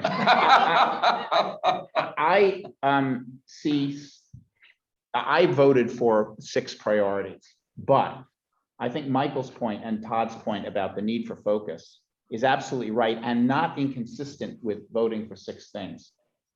Because I feel that the 6 categories are areas where I'd like to see bold proposals come out of those areas. And I would be very happy to have proposals for $100 or $200 or $300,000 come out of every one of those 6 areas and be able to only grant 1 or 2 of them. I think there's the potential. What I'm looking for, and I don't quite know how to get it, are 2 things: leverage and being a catalyst and leverage. And being a catalyst and leverage sort of go hand in hand. Maybe they're the same thing. I would be happy to support a private business that's going to make money. And by, for example, a developer who was going to build 30 housing units and was going to make a profit on those 30 housing units if we were to give them 250, if we were to buy $1 million piece of land, which we could do. If we took our money for 3 years, we could buy it. I'd be happy to do that. There are also private businesses where, the economy to me isn't just private businesses, it's also private individuals. It's a lot of different pieces. Businesses are very important, but it's not the only piece. So I'd be very happy to support a private business that was going to make a major impact, but couldn't unless we catalyzed it because the economics just aren't right. I'd be very happy. I don't want to get into the childcare business, but I'd be very happy to give $300,000 a year for 3 years to create 50 new spots for childcare, if that's what it took to get it off the ground and kind of get it going on a break-even basis. So I would love to see, what I'd really like to see is all 6 of the priorities that I voted for, where we have working groups, spend the rest of this year coming up with their $100,000, $200,000, $300,000 proposal. By the way, I'd be willing, and Patrick will disagree with this, I would be willing to set aside our marketing budget in order to fund some really, really good, really big proposals for 1 or 2 years, or reduce it dramatically, because marketing is the only thing we're spending $100,000 on a year, every year. And by the way, that's not because I would also be happy to have marketing come forward with a $300,000 proposal and say, we want all the money because this is what we think the impact would be. I'd like to see the working groups thinking big. And I think for sure that the housing working group and the childcare working group can do that. I think the marketing working group has done that. Kudos to them. I think they're gonna, and I'd like to see the events working group do that. And if they all came forward with great ideas, I think we would achieve what Michael and Todd are talking about, maybe in the 2 areas, Todd, that you think are most critical. But I could even imagine you voting for one of the other areas if you thought it was even better. I think the point that you and Michael are making, with which I agree, is let's do fewer things and really have an impact. And I'm very much in favor of that. So Impact. I would be very much in favor of that as well, just for the record. And I'd be interested in hearing how many EDC members, or I'd be interested in hearing from the EDC members how many priorities people would like to focus on. Mika, I agree with you completely. Can we start the next meeting with that specific topic? Because I just want to give the community a chance. It's absolutely a central question to what we do. So what I want to do now, Mika, by the way, your point about the child care committee, let's deal with that offline. We just didn't know when to reach out to you. We knew that you were interested. No worries, no worries. So I'm back in the saddle. Yeah, we need to coordinate that with Mika. Yeah, okay. All right. So I'm going to call on the people who have their hands raised, but I see that Peggy is also raising her hand. So Laura, Kareem, Jeffrey, and Peggy to start with. Laura, Kareem, Jeffrey, and Peggy. Go ahead, Laura. Thanks. First, I think this is a really great discussion and very helpful. Before I get to advocating, I think what I should have said before is that, I think there's a very key component here when we're talking about impacts, and that is measuring that. And I feel like that is, to Marion's point, a piece of this that we're missing and can hopefully solve over the next year is I think it would bring just a lot more of an informed discussion if we could say, these things would have X impact. And I know a lot of them are nebulous, but it would be helpful. I am someone who has bias towards business and supporting them through childcare and housing. But so for example, the marketing budget for me, I personally, as a resident here, think we have focused for too long on tourism. So I would love to see kind of the return on the marketing, to Patrick's point. And again, that's my personal preference, but I think the larger conversation about how you guys collect and then use that data is a really important piece of this conversation. So I just want to say that. And then secondly, I want to reiterate kind of what Deborah and John have said, which is as a community member, I think we should focus on the projects that have the biggest impact. And I think, having the flexibility every year to focus on different things is going to be incredibly beneficial, given the past few years of different things that everyone has had to deal with between COVID. Deborah brought up Irene. There's so many things that I think you want to be able to do, but I think kind of swinging for the fences here is definitely going to be very meaningful. So yeah, that's all I have to say. But thanks. All right, thank you, Laura. John, can I just step in for a second to Laura? Laura, we're working on impact and assessments, and we'd love for you to join that committee if you would like to be a part of it, because that's something that we were going to do. I think, John, we were going to do it this week, but we can do it next week. But we're looking for a group to work on that. and we've Yeah. already started. So if you could contact me offline, that would be awesome. Deborah's leading that group, and this is the second time Laura's brought this up. I think you brought it up 1 or 2 meetings ago. So please, if you would volunteer, that would be fantastic. Deborah's lead to contact Deborah. Kareem, I know I said Kareem was next, but I realized that I've twice shut Roger up and promised him. Do you want to go now, or you want to go after these 4 people? Or okay, fine. All right. So Kareem, Jeffrey, Peggy, and then Roger. Okay. So I'm actually happy to see that what I brought up a couple of months ago, which is to focus on less projects, has finally come around. And that others are starting to voice that too. First off, it's going to be easier to figure out the ROI because there's less projects to look at. And secondly, the hope is that if you throw more money on it, hopefully you're taking the right risk and you get a higher ROI. So within what I've been advocating, which is alleviating pressure on property taxes, I think there might be an opportunity to focus on 2, maybe 3 projects only every year. And one of them, perhaps on a continuous basis, try to have at least one of them help alleviate pressure on taxes. And there is a way that these can intersect with the priorities that you're working on. There is a way. Economic development is anybody's definition. Trash cans for some, infrastructure for others, building for others, new businesses for others, right? I can also tell you that it would help the image of the EDC a lot, because as you can imagine, I get a lot of reaction by email to my posts on the crier. A lot of people are not clear what you guys do. And if they do, they think it's all over the place. They don't see really an impact into their wallet. And I think if you would position it that at least one of those large projects also helps alleviate property taxes, it would really help the image of the EDC. Thank you. All right. Thank you, Kareem. Jeffrey, Peggy, Roger. Jeffrey. Yes, thank you. First of all, I like the 6 priorities that John and Larry put out there, with the exception of one, and that's attract new businesses. Because in my opinion, if you do the other 5, the new businesses will be attracted organically. It just happens rather than throwing money and trying to bring them in. I think it would happen.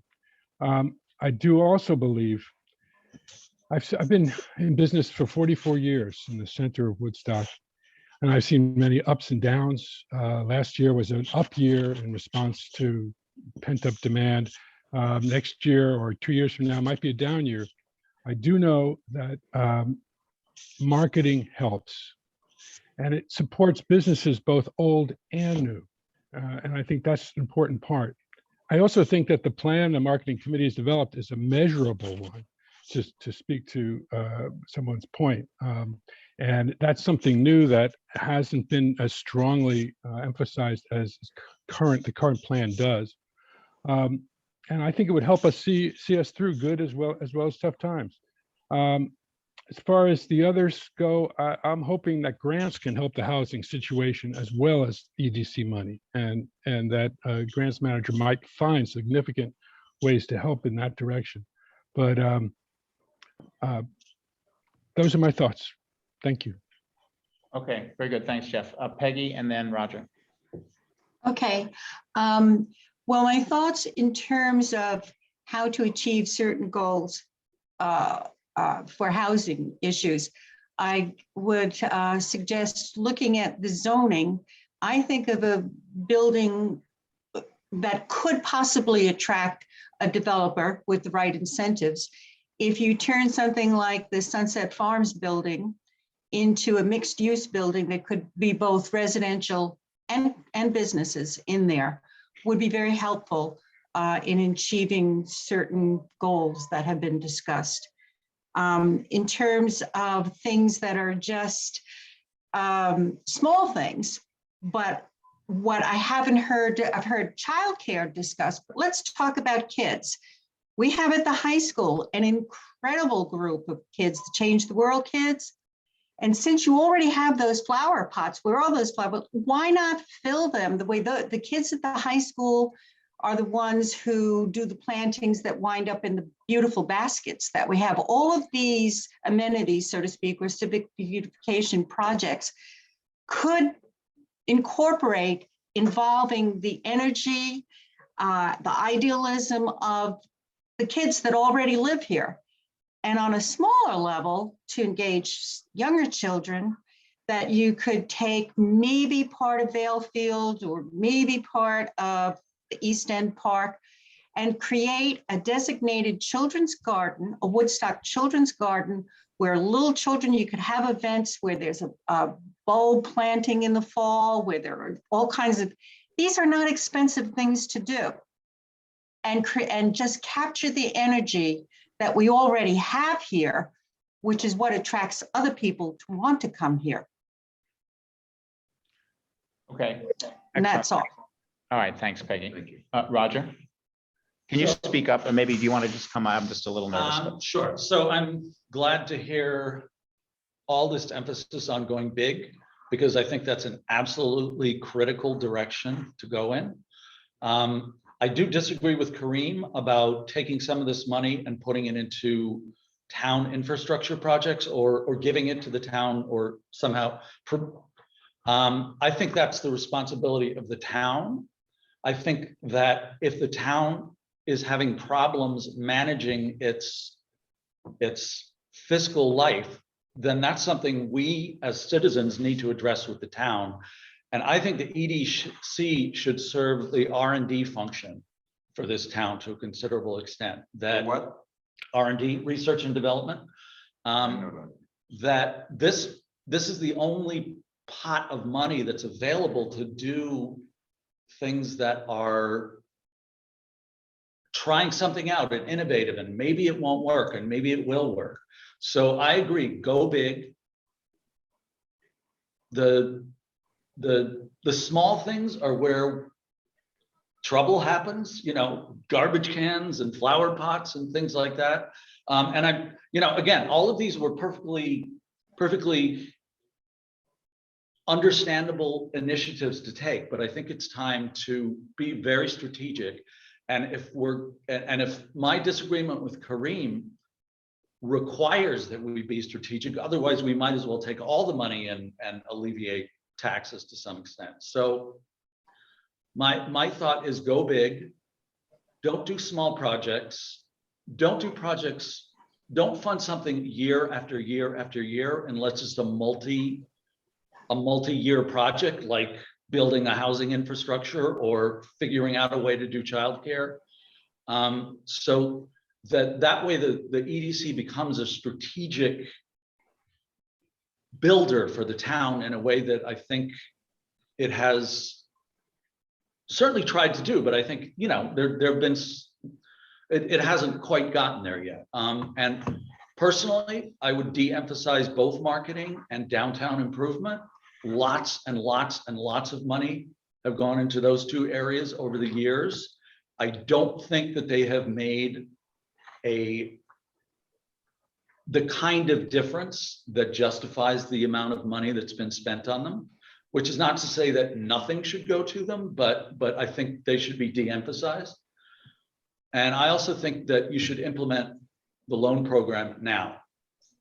So one way to help businesses, especially in an inflationary time, is to do no interest loans. And then that money comes back and it goes to the next person who needs it. That's a way to help businesses on a very individual level.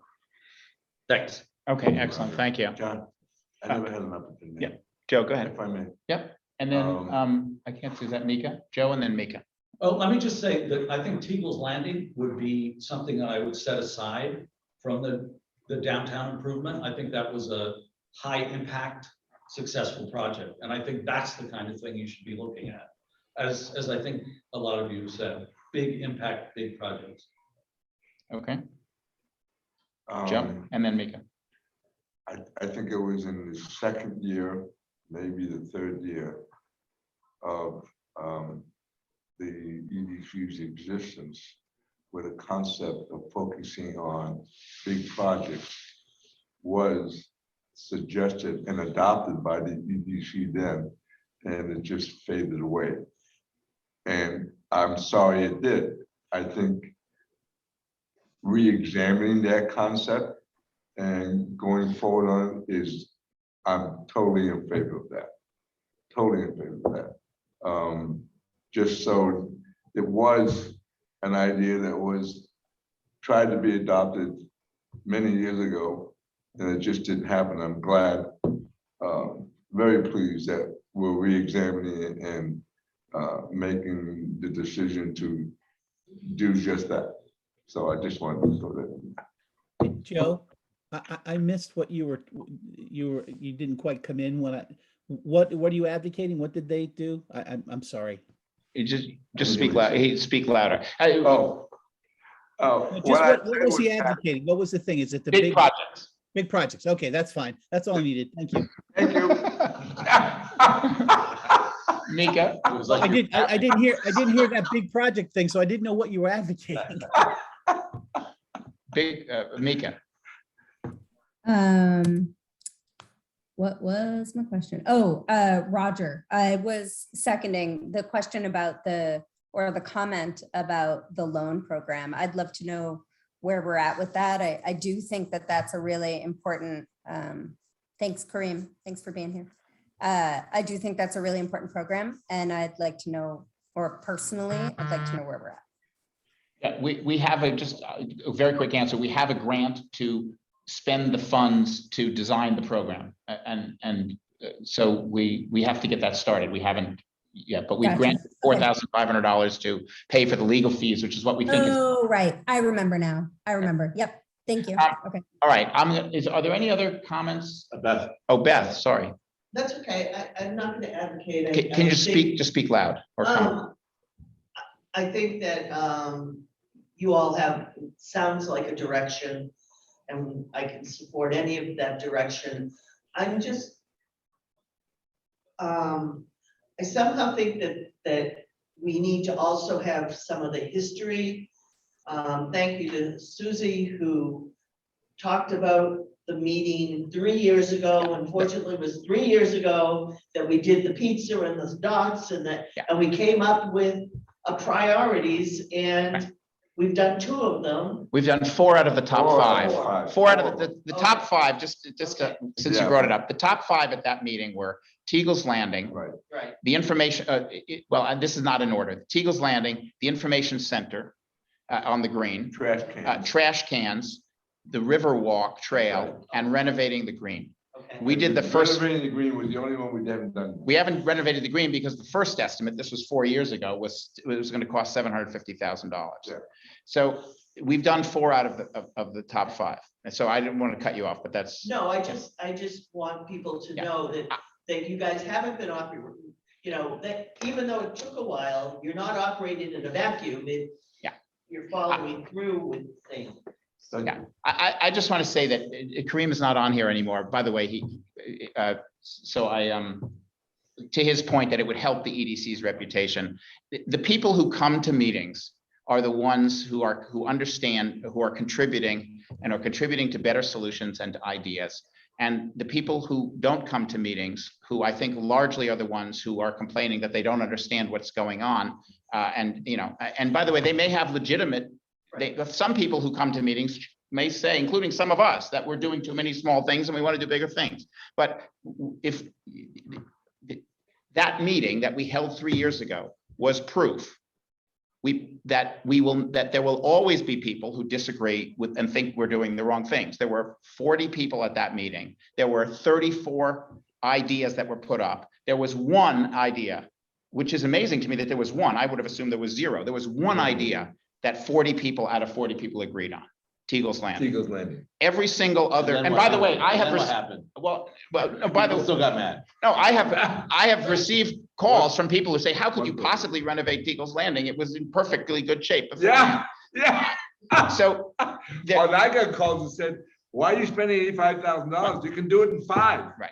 $5,000. Look, the solution, everyone out there, if they think we're not doing a good job, has an absolutely simple avenue to fix things. They can go to the select board, they can vote on different select board members, or they can ask the select board members to replace all of us. We're appointed, we serve at their pleasure, and they can put in and they can do what they want. And otherwise, we just keep focusing and doing what we're doing here tonight, where we've got 15 people, we've got 25 people from the community, including the EDC members, and we're trying to figure out what the hell to do. Yeah. And we just keep focused on that, and we can do better, and we're just gonna keep trying to do that. I'd like to make a point on top of that, a quick point.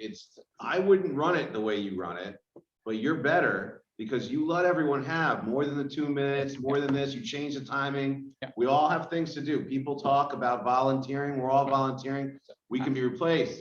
We should be held accountable, all these things. But John, I appreciate, I want to say, behalf of everyone, we appreciate everyone's time and efforts, but you run a fantastic meeting in terms of the public coming, and even seeing Peggy coming on this meeting. I want to say, I think that's fantastic.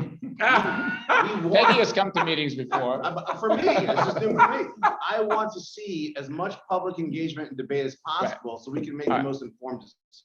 I like this. I like All it right, a lot. I've got a couple of folks. Yeah, and then we're sorry, gonna John, set- I'm gonna interrupt you, John, just to echo Todd and say you really have been a game changer for the EDC. Thank you. And thank you. No, I don't mean to, thank you. He It's doesn't even yell at anybody. it's appreciated. Makes sense. All right, Deborah and then Patrick, and then we'll call this to a close. We'll finish by 8. So. Yeah, I just want to put forward something about that, right? We talked about it a moment. I forget when we talked about it, but putting it back on the table. That we need our own logo, and we need that to go out to all of the things, people that we've granted to, and the one-liner that needs to be on the bottom of everything that these people do, so that people can start seeing EDC out in the public, so they know what we're putting our money towards. If we have $100 that I could give to my designer, I can work with him pretty quickly and Deborah, bring we something have forward. a marketing group. That's what I do for a living.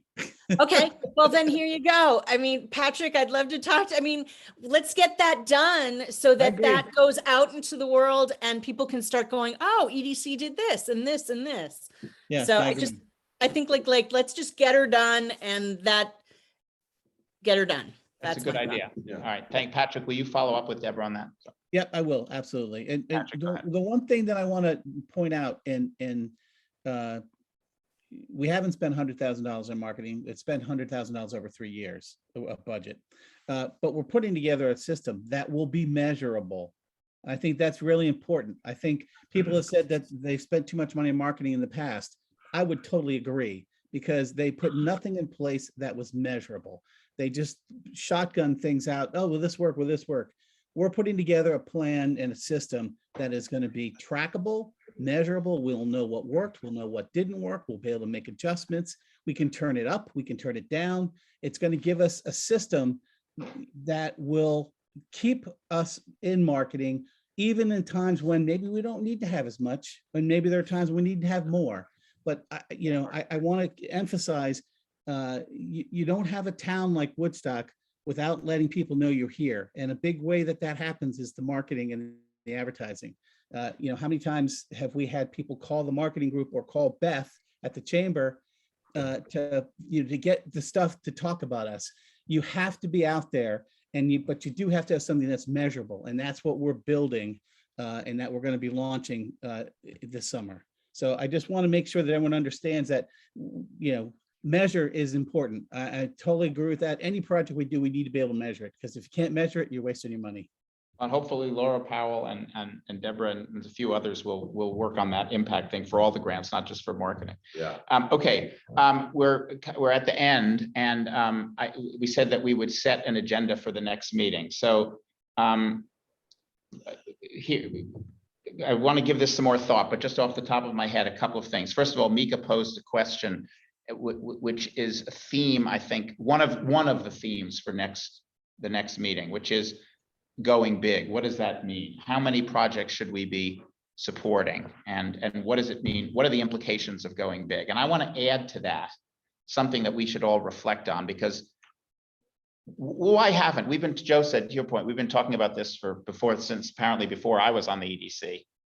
Why hasn't it happened?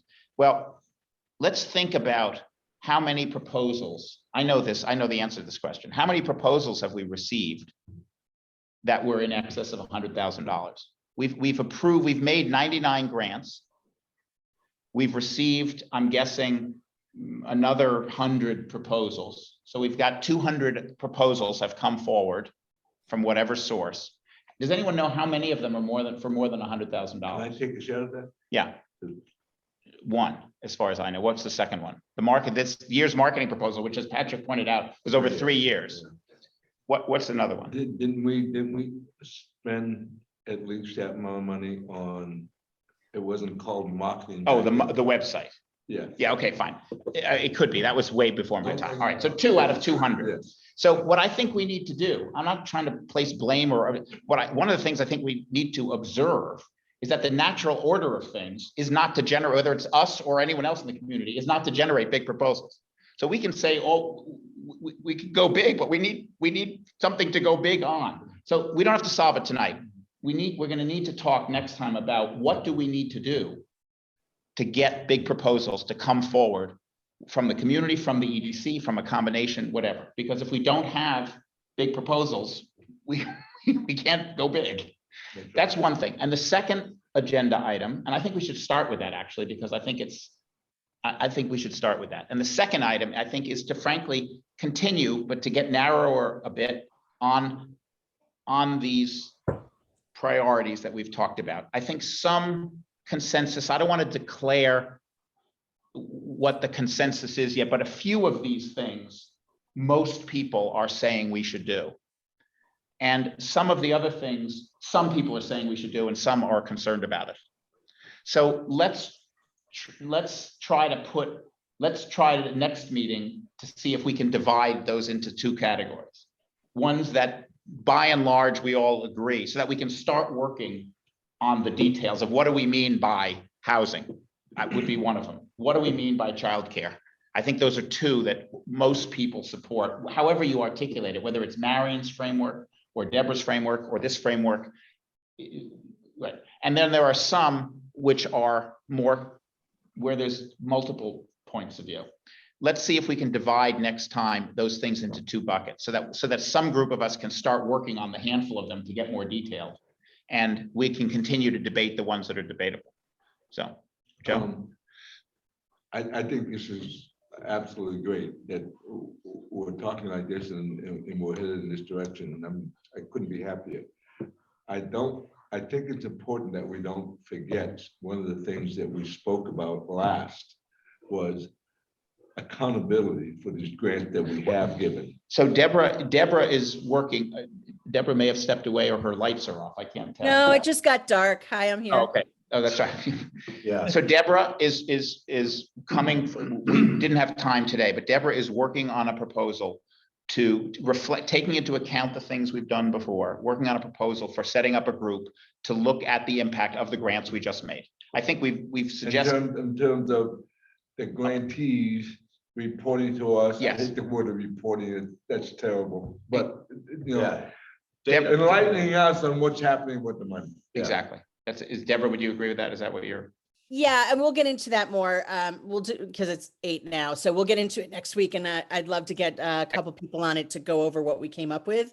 And, reflect it, before we get here next month. So Good. happy to do the work with other people. That's great. Okay, Roger, last comment. I think this should be an early item on your agenda, whether it's next week, Next month or not. You're talking about a substantial change in public perception, which I think is good, but a lot of the grants are small grants who have come from people who are, I want a new stove or something like that. So you need to start thinking about working on the communication strategy for dealing with that disappointment or dealing with that understanding. Roger, doesn't necessarily mean that we have to eliminate that. I mean, can we say this is our major focus, but of course, we're gonna have some funds for these other things that you speak of? Even if you're not eliminating it, you're contracting. Yeah. Less, again, the loan fund can take care of that, Yeah. which I think is a significant. There's a category of discussion called going big and all the aspects of going big. We need to start getting real about that. Yes. Including the barriers to it. What is the definition of going big? Well, and how do we get big proposals, and how do we deal with the disappointment that may result? Right. Yeah. And I don't know I if would anybody agree. else has been doing it, but I have read some of the numbers that are coming in from the state in terms of rooms and meals and what's happening around the state. And boy, it's getting big. I mean, there's some serious money being generated. So when I saw that, I said, like, we're gonna get a few extra bucks, and I'm kidding, because it suddenly looks good. It's my promising, bar tab. and solid. Yeah, your bar tab. Bar tab. All right. They identified your bar tab. That's it. Michael's got his hand up, John. All right, you guys, it's 8:01, so we don't want to go past 8. So can I have a motion? I don't want to ask for more comments. Can I have a motion to Michael's hands adjourn? up. Michael Malik? He just lowered I'll it. second. Oh, no, sorry. hold on a second. Michael has been. Are you good, off the Michael? camera. I just have a quick thing I wanted to add. Aside from figuring out what categories that we really should focus on, I think we should also think about timeline. So if we do like a 10-year plan for the EDC, we say, well, if we're going to, contribute 100% of our earnings for 1 year, what's the first year going to be? What are we going to put that to? Is it something like infrastructure where we could get, all of that done in 1 year, right? And then maybe housing is the next 2, 3, 4 years. And then beyond that, childcare, something like that. But I think, we want to get some bang for the buck early on in that first year, and then we can develop bigger programs that require more money down the road. So I think we need to think about timeline, not just, the Not just priority. size, not just size and priority. Practicality, timeline. Yeah, good. Okay, thank you, Michael. And then also in the communications, communicate why. Yeah, and I think that was Roger's point about these are all aspects of going big, I think. They're all implications of going big. And if we're going to have a going big plan, we need to deal with all these dimensions. And you chose the two hardest things. Right. All right. Can we have a motion to adjourn? Motion to adjourn. Motion. Seconded. Todd, seconded by Joe and Mika. Thank you, everybody. Thanks. Oh, sorry. All in favor? Aye. Aye. Any opposed? All right. Thanks, Really everybody. appreciate everybody. Thanks, everyone. Thank Hey, you. Deborah, Thank call you. me on that, what you need help with, all right? John, what is that? Yep. Take All care. Will do. The notepad. All right. Take care. Thanks, Yes. Nicole. Thanks, guys. Oh,